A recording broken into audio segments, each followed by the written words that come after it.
Hyderabad Suchitra circle కి ఒక విశేషం. మీ లలిత జ్యువెలరీ సుచిత్ర సర్కిల్ కి వచ్చేసింది. ఆగస్ట్ 18న బ్రహ్మాండమైన ప్రారంభోత్సవం. Lalitha jewellery, A block, Green Park Avenue, Suchitra road. మీ లలిత జ్యువెలరీలో ధరలు చెక్ చేయండి. డబ్బులు చాలా చాలా ఆదా చేస్తారు. డబ్బులు ఎవరికి ఊరికే రావు. ఖమ్మం జిల్లా దంసాలపురం పరివాహక ప్రాంతంలోని మున్నేరు వాక్కు రిటైనింగ్ వాల్ నిర్మిస్తామని హామీ ఇచ్చారు కేంద్ర మంత్రి కిషన్ రెడ్డి. జిల్లాలోని వరద ప్రభావిత ప్రాంతాల్లో కేంద్ర మంత్రి కిషన్ రెడ్డి పర్యటించారు. రెవెన్యూ శాఖ మంత్రి పొంగులేటి శ్రీనివాసరెడ్డితో కలిసి కేంద్ర మంత్రి కిషన్ రెడ్డి, బీజేపీ ఎంపీ ఈటల రాజేందర్, కొండా విశ్వేశ్వరరెడ్డిలు ముంపు ప్రాంతాల్లో పర్యటించారు.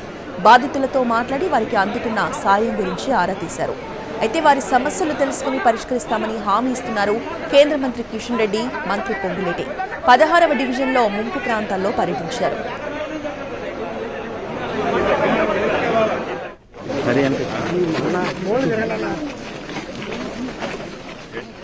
అయితే ఈ సందర్భంగా వరద బాధితుల్ని కేంద్ర ప్రభుత్వం ఆదుకుంటుందన్నారు కిషన్ రెడ్డి. ఇప్పటికే కేంద్ర వ్యవసాయ శాఖ మంత్రి శివరాజ్ సింగ్ చౌహాన్ ముంపు ప్రాంతాల్లో పర్యటించారన్నారు. ఖమ్మం జిల్లాలోని వరద ప్రభావిత ప్రాంతాల్లో పర్యటించిన కేంద్ర మంత్రి కిషన్ రెడ్డి బాధితులకి సరుకులు పంపిణీ చేశారు. ఇల్లు కోల్పోయిన వాళ్ళకి తాత్కాలికంగా షెల్టర్స్ వేయాలన్నారు కిషన్ రెడ్డి. రాజకీయాలకు అతీతంగా ప్రతి ఒక్కరూ వరద బాధితుల కోసం కృషి చేయాలన్నారు ఆయన.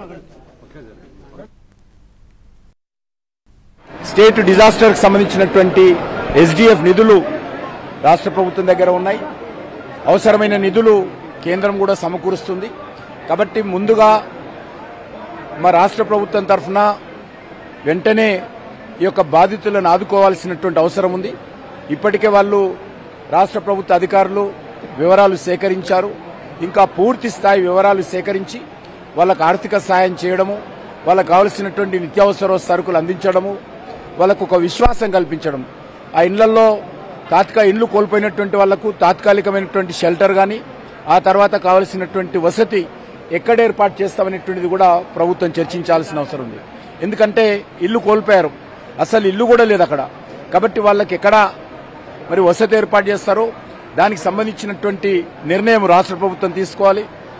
నిర్ణయం తీసుకున్న తర్వాత ఇంట్లో కావలసినటువంటి వంట పాత్రలు గాని, వాళ్ళకు కావలసినటువంటి ఇతర సామాగ్రి గాని, చదువుకున్నటువంటి పిల్లలకు టెక్స్ట్ బుక్స్ గాని, నోట్ బుక్స్ కానీ ఇతర అన్ని రకాలుగా ఆదుకోవాల్సినటువంటి బాధ్యత మన పైన ఉన్నది. ఇది ప్రకృతి కారణంగా వచ్చినటువంటి వైపరీత్యం. ఇది అందరం కలిసికట్టుగా రాజకీయాలకు అతీతంగా ఆదుకోవాల్సినటువంటి అవసరం.